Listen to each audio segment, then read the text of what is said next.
देखिए धारा 63 पर एक केस है, इसको नोट करिए।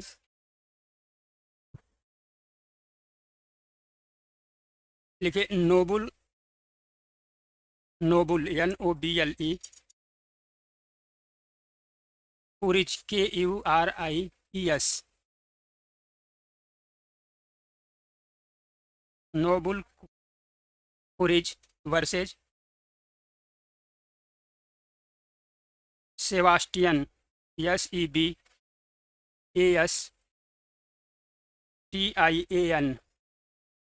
Antony ANTONY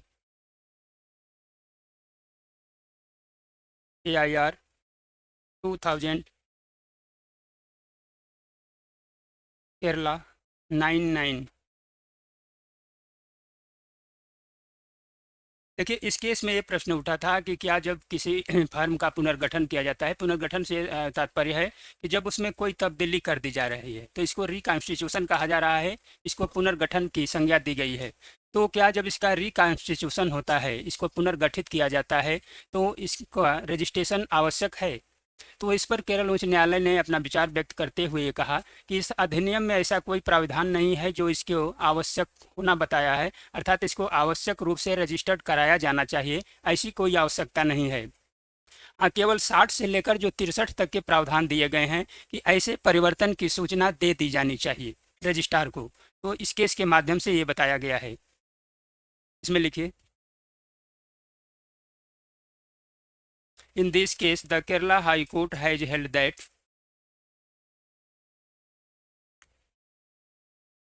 there is no provision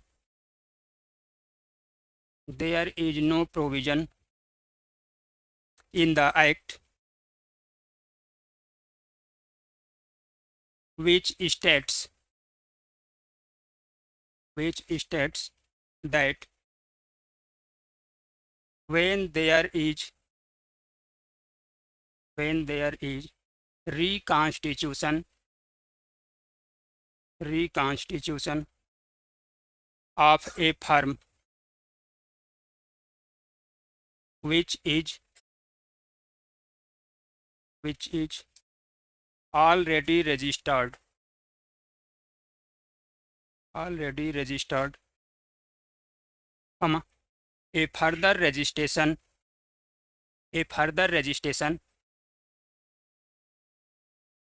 is required after such reconstitution,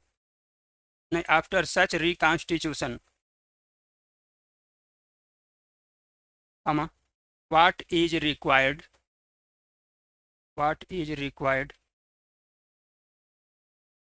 is only intimation to the registrar of firms about the reconstitution लिखिए change as provided under sections 60 to 63 of the Act। आप लोग लिखिए के बाद में Kerala noble कुरिच, या तो English में लिख लीजिए या हिंदी में जैसे नोबुल लिखा जाता है वैसे लिखिए, कुरिच बनाम सेबास्टियन एंटोनी AIR 2010 केरल 99। AIR 2010 क्या बोले हैं? 2000 बोले हैं? नहीं तो क्षमा करिएगा, इसमें कोई बड़ी बात नहीं, उसी समय बताना चाहिए आपको।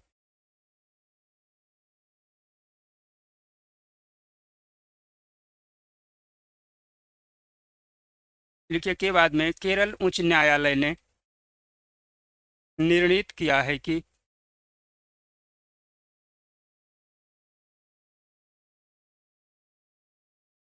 इस अधिनियम में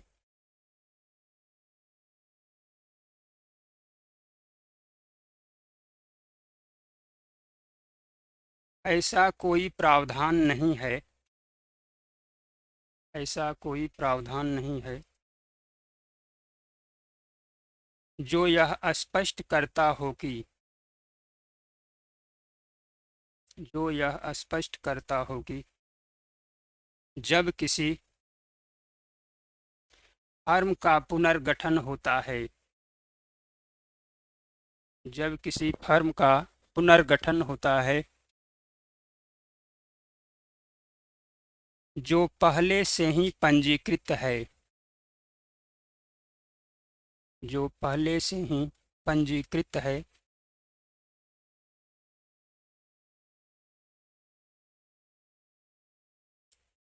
तो उसका ऐसे पुनर्गठन के पश्चात, पुनर्गठन के पश्चात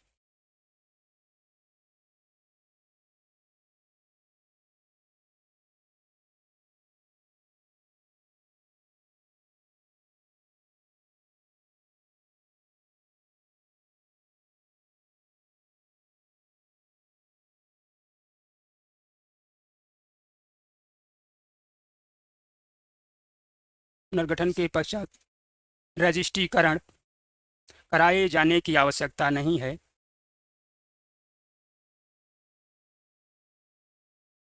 बल्कि रजिस्ट्रार को केवल फर्म के ऐसे पुनर्गठन या तब्दीली किए जाने की सूचना, किए जाने की सूचना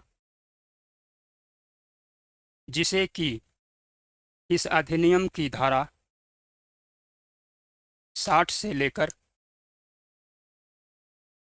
63 तक में बताए गए ढंग से, बताए गए ढंग से दिए जाने की अपेक्षा की जाती है, दिए जाने की अपेक्षा की जाती है। अब देखिए एक सवाल ये बनता है कि सपोज करिए कि 2 या 3 पार्टनर हैं, ए बी सी 3 पार्टनर हैं और 2 फर्म को बनाते हैं।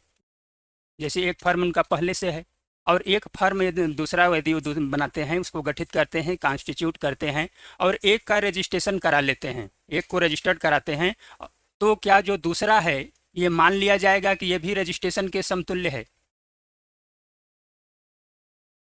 तो देखिए ये प्रश्न उठा कि क्या यदि सेम जो हैं पार्टनर हैं, दो आपके फर्म का निर्माण करते हैं, दो फर्म फर्म को चलाते हैं और एक का रजिस्ट्रेशन करा लेते हैं, तो दूसरे को यहाँ मान लिया जाएगा कि वो रजिस्टर्ड है? तो इस पर हाँ नहीं है, तो देखिए नहीं है तो आपको तर्क देना पड़ेगा ना, या कुछ रीजन दीजिए, तो वो प्रोविजन बताइए, कोई केस ला है तब बताइए। तो यहाँ पर देखिए एक केस हुई और इस केस के माध्यम से निर्धारित कर दिया गया कि इस तरह के जो कार्य किए जा रहे हैं तो इसको रजिस्ट्रेशन के समतुल्य नहीं माना जाएगा, इसको रजिस्ट्रेशन के समान नहीं समझा जाएगा, या इसको रहने दिया जाए।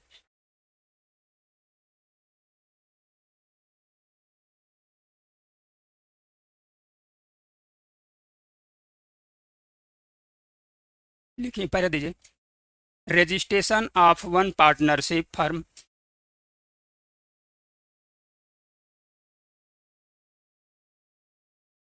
कमा, whether amounts to registration, whether amounts to registration of the other partnership firm, if partners of both firms, partners of both firms happen to be the same। आप लोग लिखिए,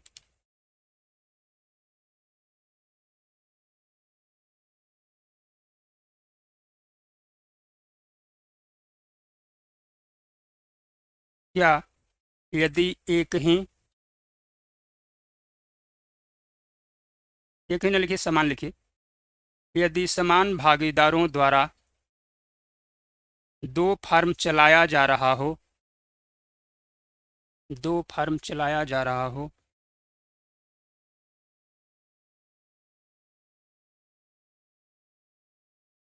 तो क्या एक के रजिस्ट्रीकरण होने पर दूसरे फर्म को रजिस्ट्रीकृत माना जा सकता है। रजिस्ट्रीकृत माना जा सकता है क्वेश्चन मार्क। इसी में लिखे डैश के बाद पैरा दीजिए। If two partnership firm are owned by the same partners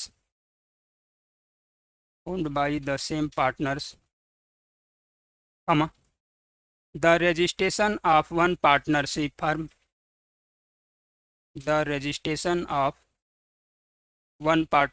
firm cannot amount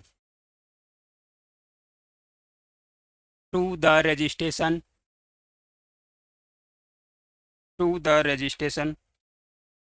of the second partnership firm।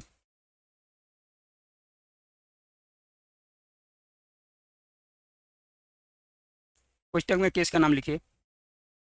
Governor in council, इनके दोनों तरफ डैश रहेगा, वर्सेज बंशीधर प्रेम सुख 1959 AWR। पुस्तक में हाई कोर्ट, उसके आगे 18 आप लोग लिखिए।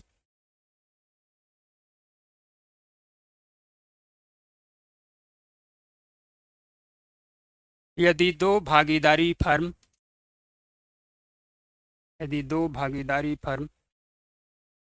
समान भागीदारों द्वारा चलाया जा रहा हो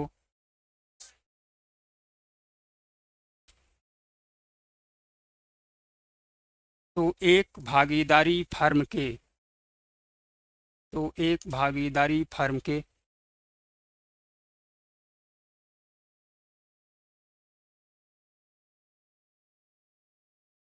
रजिस्ट्रीकृत होने पर दूसरे भागीदारी फर्म को रजिस्ट्रीकृत नहीं माना जा सकता है।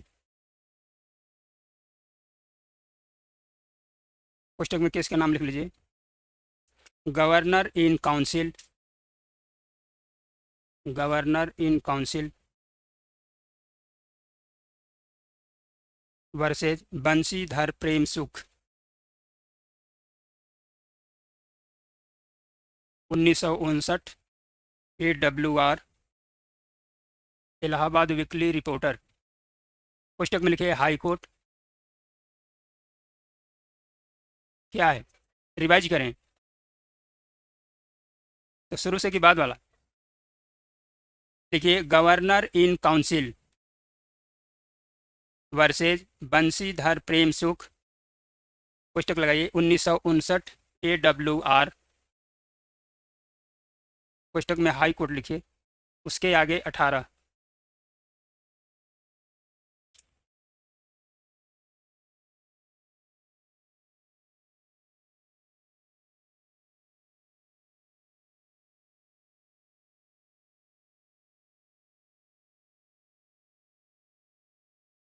देखिए, कल आप लोगों में से एक व्यक्ति पूछ रहे थे, आपके एक साथी, कि जैसे पारिवारिक कोई ट्रेडिंग है, पारिवारिक बिजनेस है, और वो सपोज करिए कि रजिस्ट्रीकृत भी है पहले से, और उसमें बंटवारा हो जाता है और वो चलाया जा रहा है। तो बंटवारे के बाद सपोज करिए कि उसी को यदि 2 व्यक्ति चला रहे हैं, परिवार के 2 व्यक्ति 3 व्यक्ति यदि उसका कारोबार कर रहे हैं, तो क्या इस पर रजिस्ट्रेशन की आवश्यकता है या नहीं? जो अन्य लोग हैं जो उसके नाम से चला रहे हैं, इस पर रजिस्ट्रेशन की आवश्यकता पड़ेगी या नहीं पड़ेगी? क्यों नहीं पड़ेगी? क्या? हाँ, बंटवारा हो जाता है, आगे बोलिए। माइनर, देखिए हम इसलिए नहीं पूछ रहे हैं, देखिए अभी आप धीरे धीरे बताएंगे, मूल बिंदु है, इसको पकड़िए। देखिए, ये पारिवारिक मैटर है, संयुक्त परिवार की बात है, और संयुक्त परिवार है तो ये एक्ट अप्लाई नहीं करेगा। मूल पॉइंट यहाँ पर है, रीजन ये दीजिए। बाकी माइनर है वो तो वो अलग बात है, वो कैसे माइनर होगा? जो आप दो व्यक्ति तीन व्यक्ति चला रहे हैं, उनका बंटवारा हो जा रहा है, तो वो उसी नाम से चला रहे हैं। देखते हैं बगल में इधर सुखवासी लाल, अगर आप लोग गए होंगे कटरा में तो देख रहे होंगे, तीन दुकान खोले हैं, कपड़े की दुकान है। पहले एक रही होगी, उसी में अपना नाम बदल, लेकिन सुखवासी लाल सबका नाम है, तो वो चला रहे हैं तीनों। तो ऐसी कोई बात नहीं है। देखिए ये चल रहा है। अब सबसे जो मेन पॉइंट है कि जब धारा 5 में आप पढ़ करके आ रहे हैं कि संयुक्त जो परिवार है उस पर ये एक्ट लागू ही नहीं होता है, तो ये रीजन इस तरह से आपके पास आना चाहिए। तो चलिए इसको ध्यान में रखिएगा।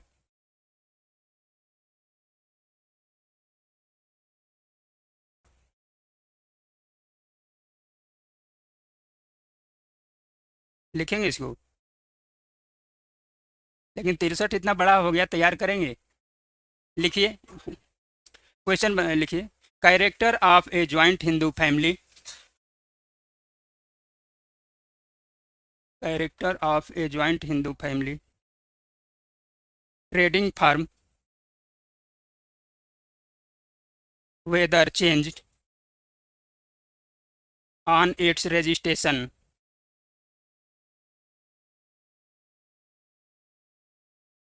इस क्वेश्चन मार्क, इसमें लिखिए a joint Hindu family trading firm,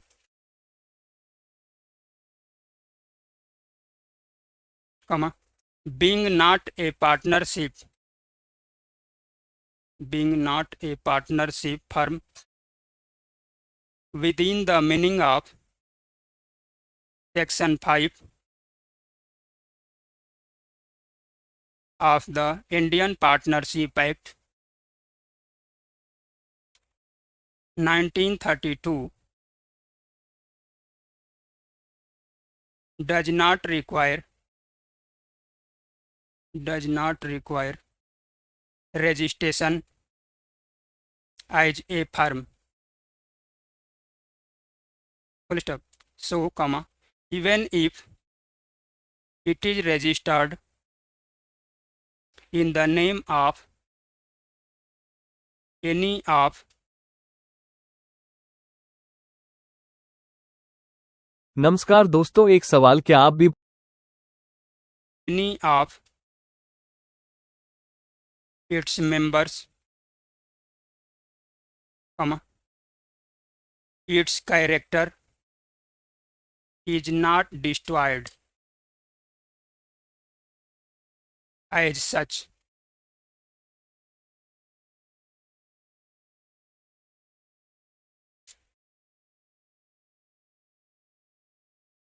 पुस्तक लगाइए, किसका नाम लिखिए, नंद गोपाल ओम प्रकाश,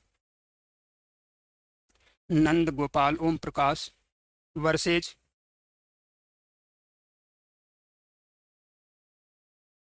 किशोरी लाल, AIR 1940, लाहौर 425।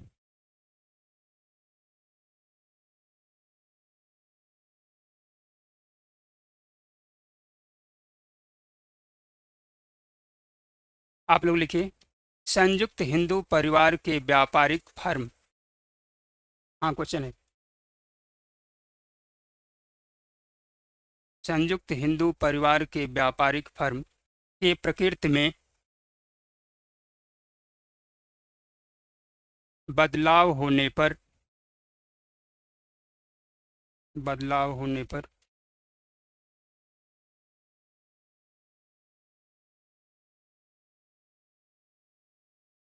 क्या इसके रजिस्ट्रीकरण की आवश्यकता है, क्या इसके रजिस्ट्रीकरण की आवश्यकता है।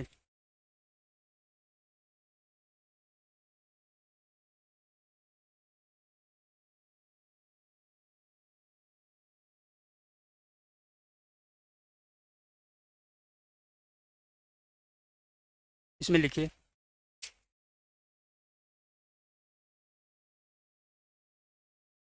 इसका नाम लिखिए तो पहले, नंद गोपाल ओम प्रकाश, नंद गोपाल ओम प्रकाश वर्सेज या बनाम किशोरी लाल,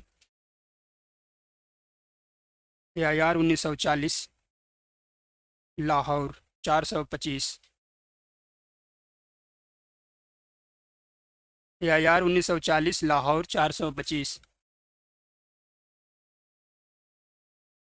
के बाद में लाहौर उच्च न्यायालय ने धारित किया है कि एक संयुक्त हिंदू परिवार एक संयुक्त हिंदू परिवार का व्यापारिक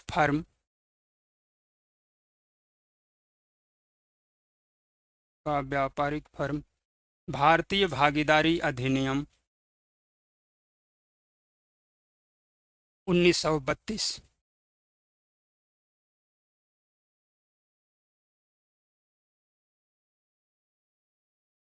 की धारा 5 के अंतर्गत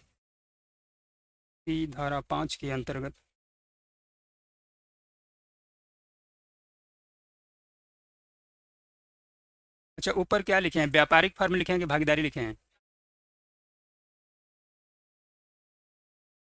नहीं, ठीक है। 32 की धारा 5 के अंतर्गत भागीदारी फर्म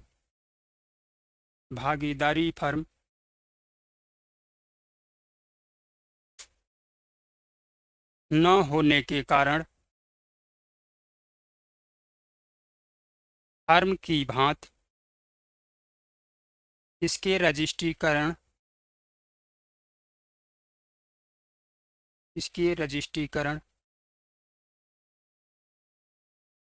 की अपेक्षा नहीं की जाती है।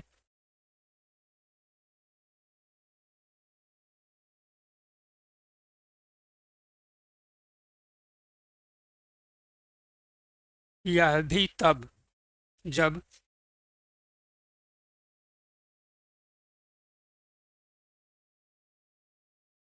परिवार का व्यापारिक फर्म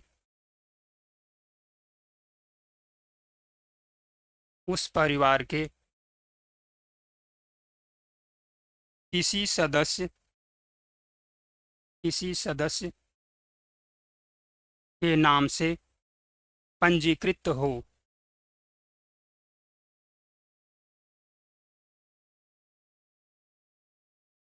तो ये है, देखिए 63। अब देखिए 64 पर आते हैं। धारा 64 में ये बताया जा रहा है कि यदि कोई भूल हो जाती है तो उसका परिशोधन किया जा सकता है। ऐसे परिशोधन के लिए जो रजिस्ट्रार को है शक्ति प्रदान की गई है। तो यह दो पार्ट में है। पहले में है कि उसको के शक्ति को बताया गया है कि यदि कोई रजिस्टर में यदि भूल हो जाती है या कोई चूक हो जाती है तो उसको सुधारा जा सकता है, उसका परिशोधन किया जा सकता है, उसको रेक्टिफाई किया जा सकता है। और दूसरे पार्ट में बता दिया गया है कि यदि रजिस्ट्रीकरण संबंधी आवेदन पत्र जिस पर कि सभी भागीदार उस पर हस्ताक्षर कर दिए हों और इस पर यदि अपेक्षा की जाती है कि यहाँ पर परिशोधन किया जाना चाहिए तो रजिस्ट्रार के द्वारा इसको परिशोधित कर दिया जाएगा। सेक्शन 64 हेडिंग दीजिए इसको, रेक्टिफिकेशन ऑफ मिस्टेक्स। आप लोग लिखिए धारा 64 भूलों का परिशोधन।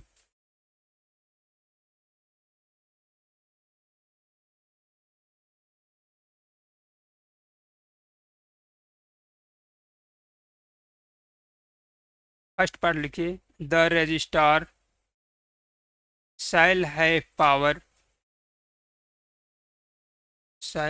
power at all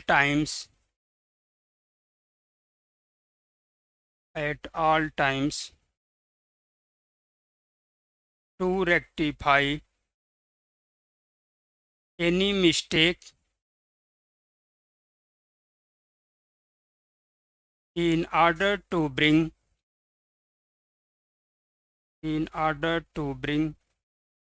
the entry in register of the firms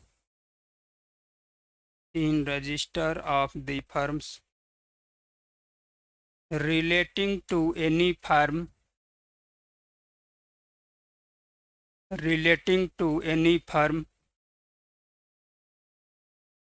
into conformity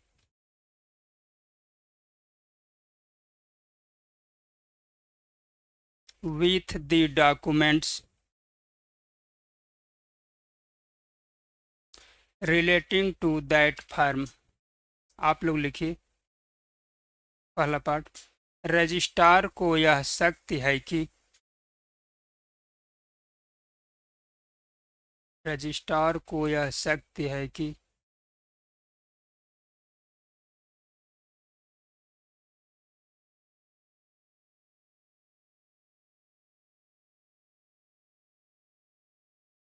उस फर्म के रजिस्टर में यदि कोई भूल हो गई हो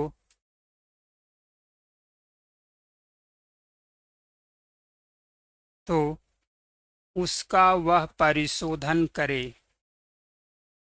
उसका वह परिशोधन करे या उसे शुद्ध करे।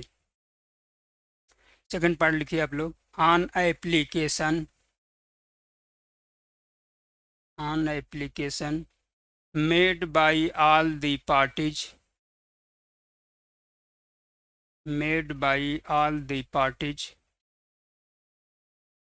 who have signed any document relating to a firm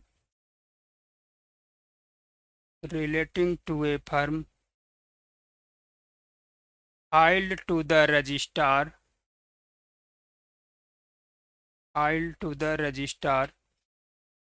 may rectify any mistake in such document or in record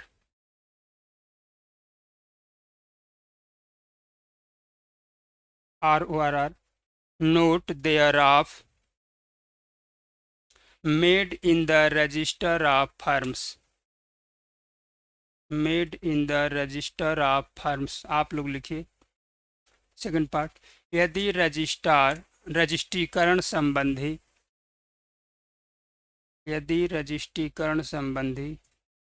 आवेदन पत्र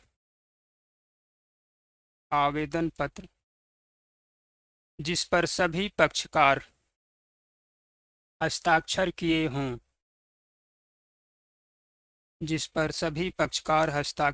हों तो कथन या सूचना के संबंध में की गई किसी भूल का परिशोधन रजिस्ट्रार के द्वारा किया जाएगा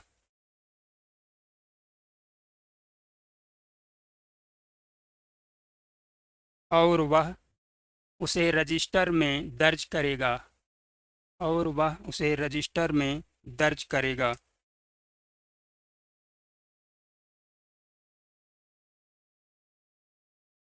देखिए सेक्शन 65 इसकी हेडिंग लिखिए। Amendment of register by order of court. आप लोग लिखिए धारा 65 न्यायालय के आदेश से रजिस्टर का संशोधन।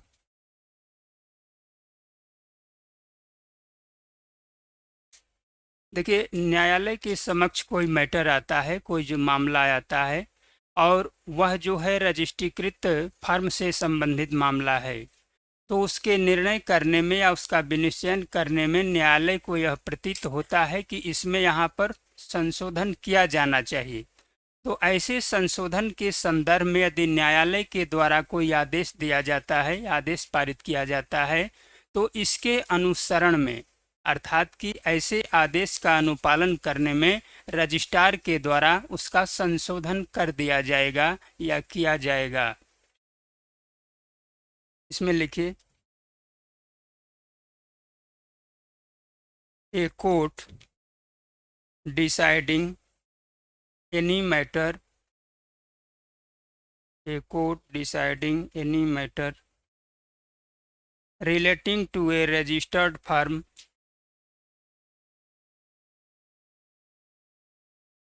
relating to a registered firm may direct that The registrar shall make any amendment in the entry in the register of firms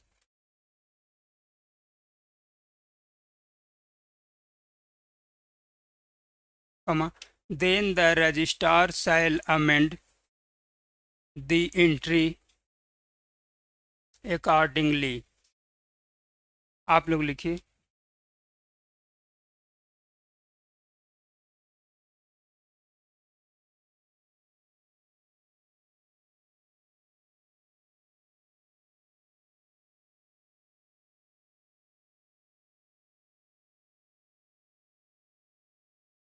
यदि रजिस्ट्रीकृत फर्म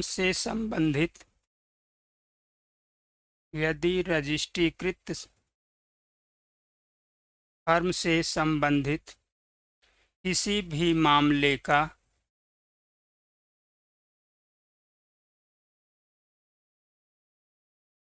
विनिश्चय करने वाला न्यायालय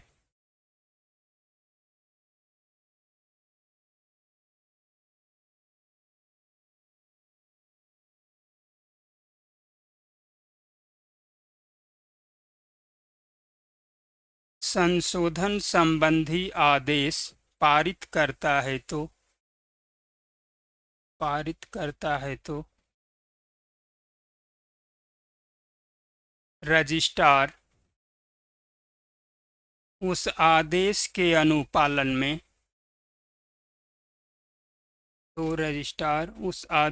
अनुपालन में संशोधन करेगा। अनुपालन में संशोधन करेगा।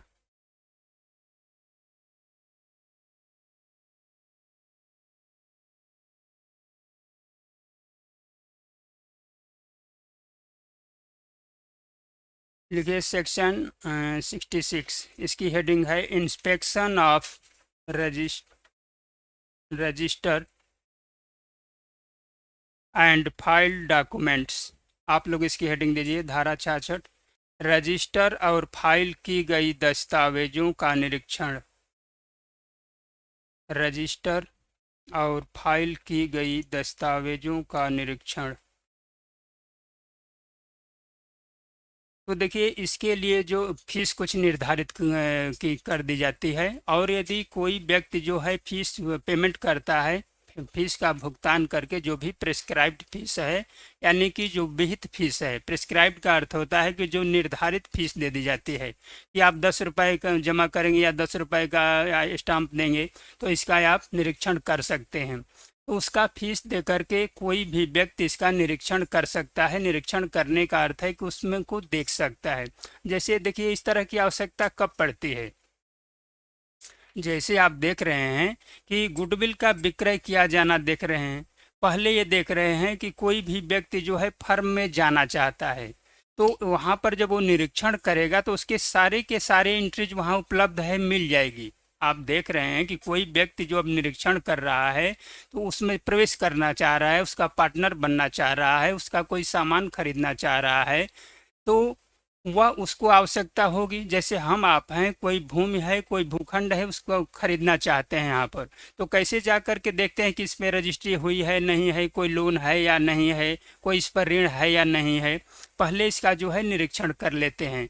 तो वैसे व्यक्ति को जहाँ आवश्यकता महसूस हो रही है कि हम इसमें प्रवेश तो लेने जा रहे हैं, लेकिन इसके स्वरूप को देखें, जाने, हो सकता है कि जो हमसे बात कर रहे हैं कुछ इसमें झूठ बोल रहे हैं, पूरी बात न बता रहे हों, लेकिन यहाँ जब रखा गया है तो सारा उसका आवेदन, सारा जितना भी उस पर एग्रीमेंट है, जो भी डीड में आ रहा है, सारी भी तो चीज़ें जो है रजिस्ट्रार के पास तो पड़ी हुई है, तो वहाँ जाकर वो इसका निरीक्षण कर सकता है। तो ऐसे व्यक्ति को ज़रूरत पड़ती है तो इसका वो निरीक्षण कर सकता है, और यदि जो भी उसकी उचित आपकी फीस निर्धारित की गई है उसको देते हुए। दूसरे पार्ट में जो बताया गया है कि इसका रीजन बताना होगा। जैसे सपोज करिए कि इसका रीजन वो देंगे कि हम किस कारण से इसका निरीक्षण करना चाहते हैं। तभी तो नहीं पता चला कि एक ऑफिस में बैठे हैं लोग, आ रहे हैं उसका निरीक्षण करते जा रहे हैं, तो दिन भर बिना वजह वो निरीक्षण करता रह जाएगा या कराता रह जाएगा, तो अनायास ऑफिस का समय जा रहा है। अच्छा ध्यान दीजिए, देखिए जैसे 1 रुपये आप जाते हैं बेली हॉस्पिटल में तो 1 रुपये की पर्ची कटती है, तो क्या उस 1 रुपये के मूल्य से पूरी इतनी दवा दी जाती है, इतने डॉक्टर बैठते हैं, इतने कर्मचारी हैं, उनकी सैलरी दे दी जाती है? तो क्यों 1 रुपये रखा गया है? 10, 20, 100, 50 रखा जाना चाहिए, 2, 4, 500 रखा जाना चाहिए।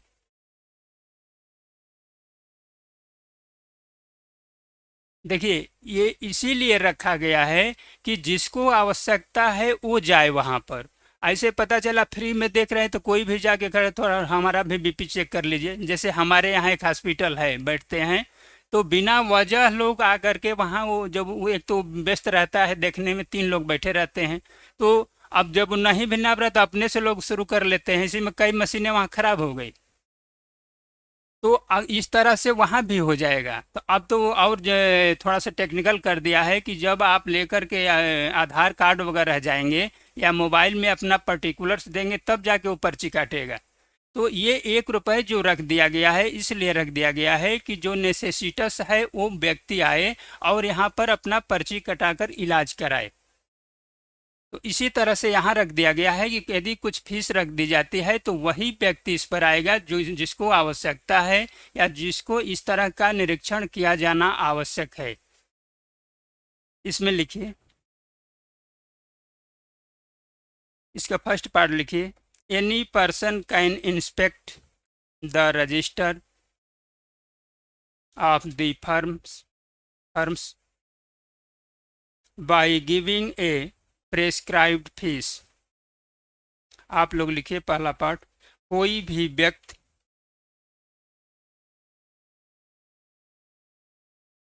विहित फीस देकर फर्म के रजिस्टर का निरीक्षण कर सकता है।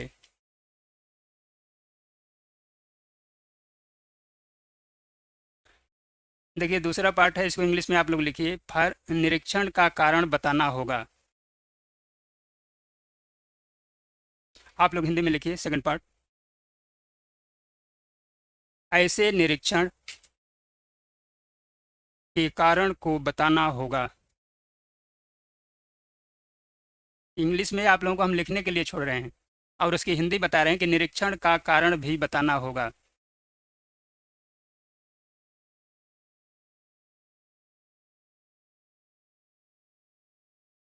क्या बना रहे हैं?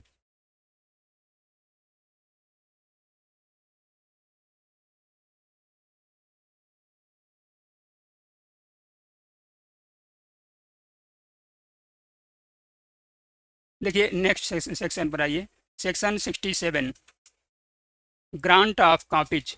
आप लोग लिखिए, प्रतियों का दिया जाना।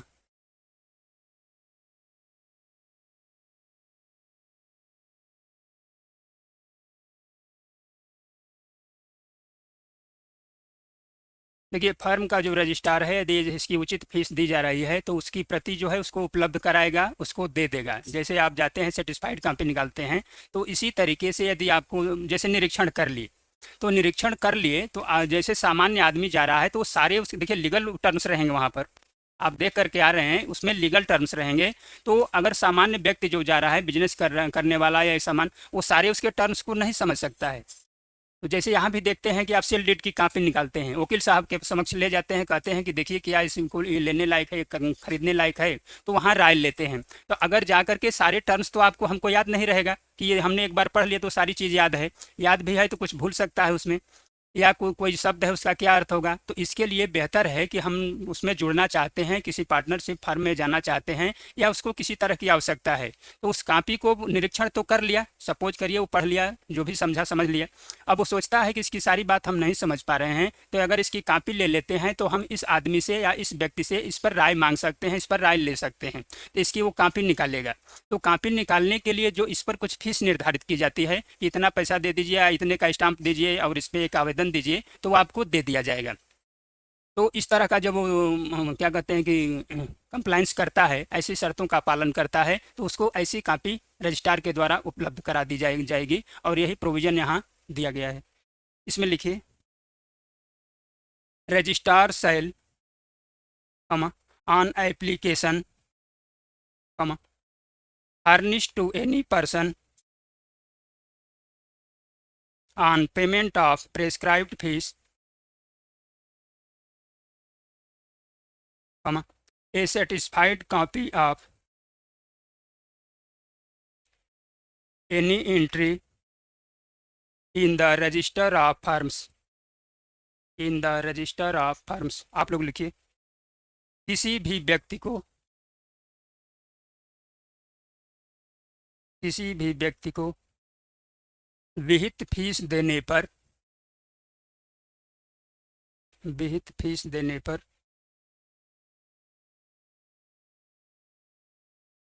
फर्म के रजिस्टर की प्रविष्टि की प्रतिलिपि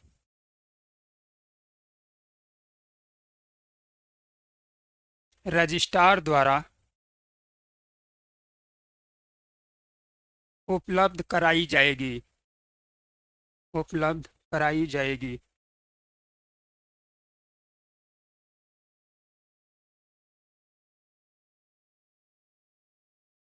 देखिए धारा सेक्शन 68 लिखिए, इसमें रूल्स ऑफ एविडेंस, धारा 68 साक्ष्य का नियम।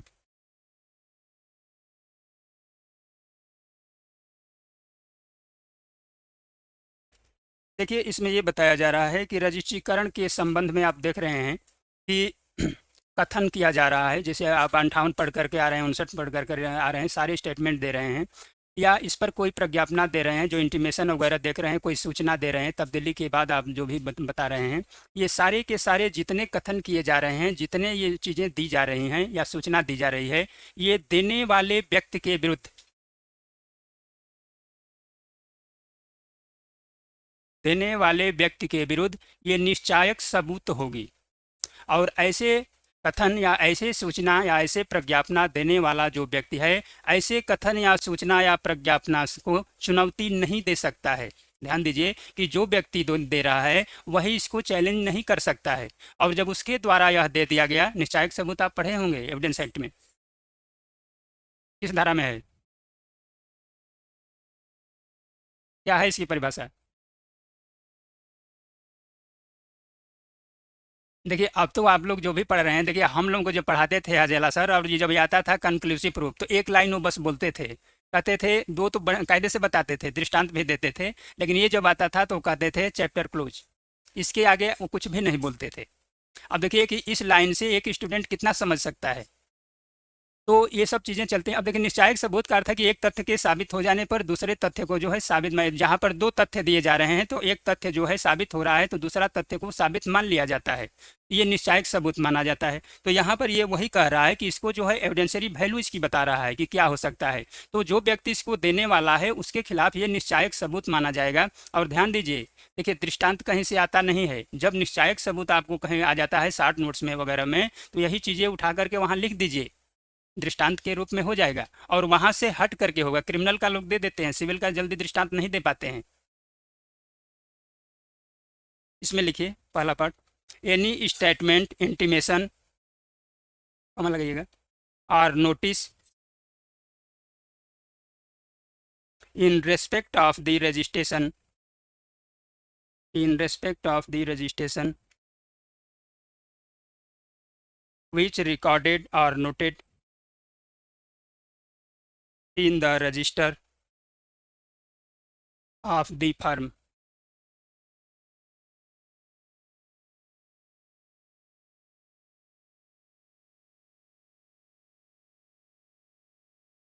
shall, as against any person by whom or on whose behalf such entries was signed कमा बी कंक्लूसिव प्रूफ, कमा दैट इज टू से these facts cannot be denied by him। आप लोग लिखिए पहला पार्ट, रजिस्ट्रीकरण के संबंध में, रजिस्ट्रीकरण के संबंध में जो कथन कमा प्रज्ञापना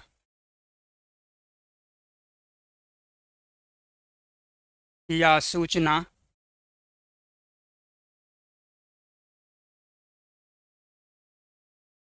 फर्मों के रजिस्टर में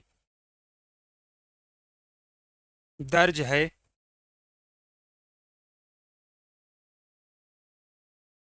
वह उन व्यक्तियों के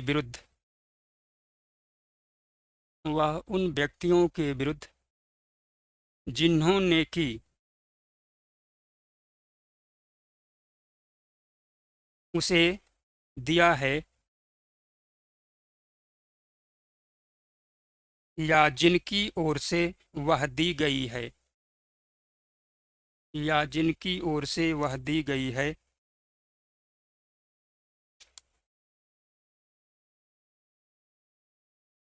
निश्चायक सबूत होगा,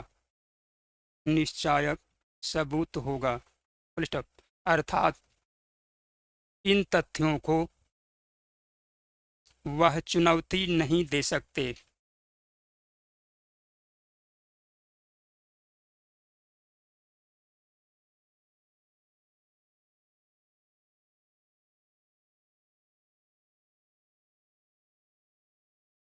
देखिए, ये जो भी कथन है, जो भी प्रज्ञापना है, इनकी जो अंतर्वस्तुएं हैं, इसके लिए पर्याप्त साक्ष्य होंगी या इनकी अंतर्वस्तु होगी, इसी के माध्यम से इसको साबित किया जा सकता है। सेकंड पार्ट लिखिए, the contents of statement, intimation, the contents of statement, intimation, notice shall be sufficient proof। आप लोग लिखिए, रजिस्ट्रीकरण के कथन, सूचना आदि की अंतर्वस्तु पर्याप्त सबूत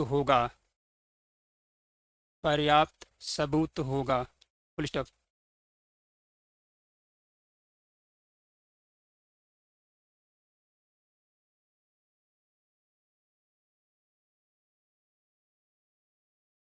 अब देखिए, यहाँ तक तो ये सामान्य नियम था। अब 56 से लेकर के 68 तक हम लोग पढ़ रहे थे कि जो रजिस्ट्रेशन के संबंध में कैसे इसको कराया जा सकता है, कैसे इसमें यदि कोई तब्दीली हो रही है, कोई परिवर्तन हो रहा है, कोई इसमें चेंज आ रहा है, तो उसके लिए किस प्रकार के प्रावधान हैं और वो कौन सी प्रक्रिया अपनाई जानी चाहिए, इसके संबंध में प्रोविज़न को देखा गया।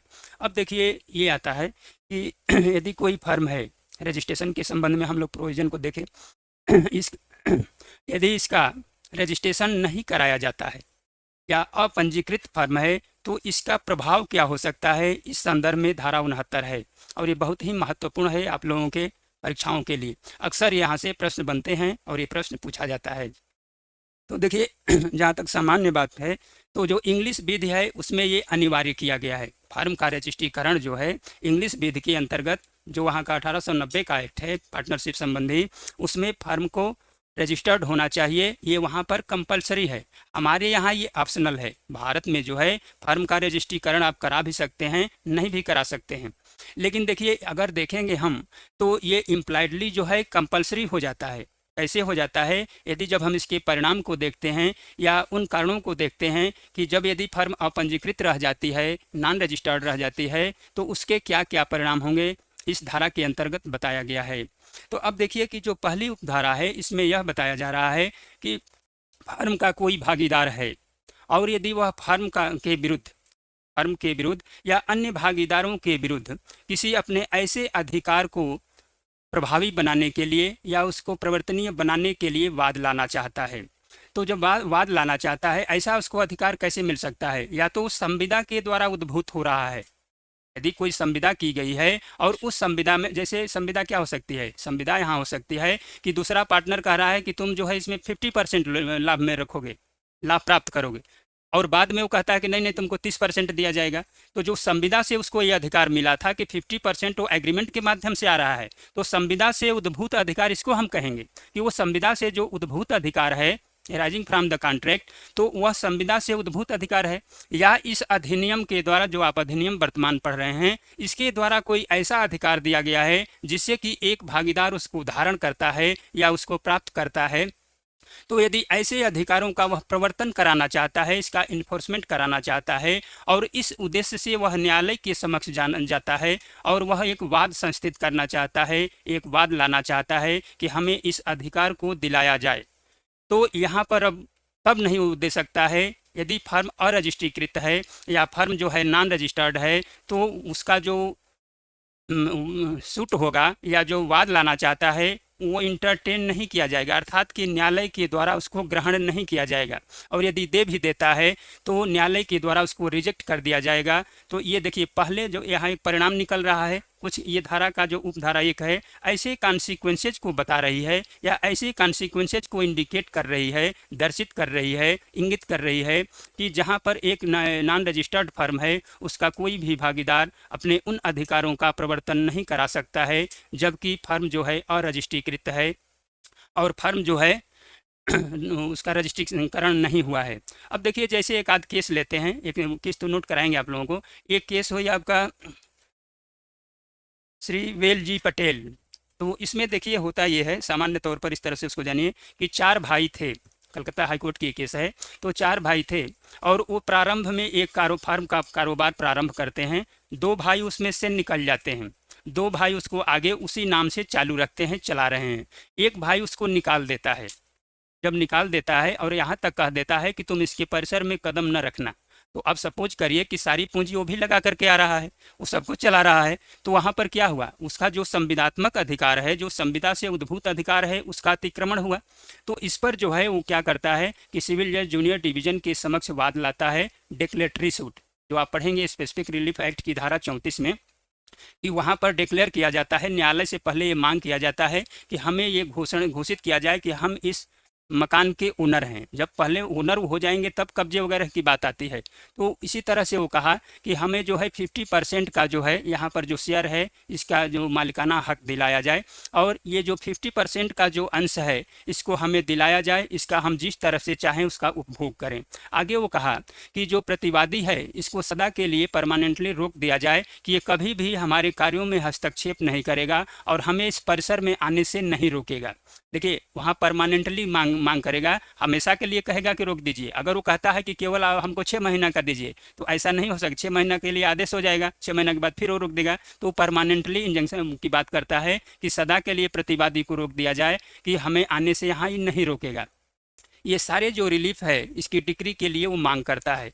न्यायालय के द्वारा जो सिविल जज थे उनके द्वारा इसको रिजेक्ट कर दिया जाता है, और रिजेक्ट कर दिया गया तो जो है हाई कोर्ट में जा रहा है। हम लोग कलकत्ता पहुँच चुके हैं। तो कलकत्ता हाई कोर्ट के द्वारा ये कहा गया कि यहाँ पर जो है बिल्कुल ये उचित है, क्योंकि ऐसे फर्म को के भागीदार को कोई रिलीफ नहीं दी जा सकती है जो कि यहाँ पर रजिस्टर्ड नहीं है या इसका पंजीयन नहीं हुआ है। तो ऐसे भागीदार किसी भी अपने अधिकार को प्राप्त नहीं कर सकते हैं। एक दिल्ली हाई कोर्ट की भी केस है, तो इन दोनों के केसेज को हम लिखाएंगे। पार्ट ये आपका क्लास 1 है, इस पर सब सेक्शन 1 है, तो इसको नेक्स्ट टर्न पर लेते हैं। इसको कम से कम एक बार पढ़ लीजिएगा आप लोग, इसको पढ़ लीजिए बहुत ध्यान से, बहुत ही महत्वपूर्ण पार्ट है। यहाँ से सवाल अक्सर पूछे जाते हैं।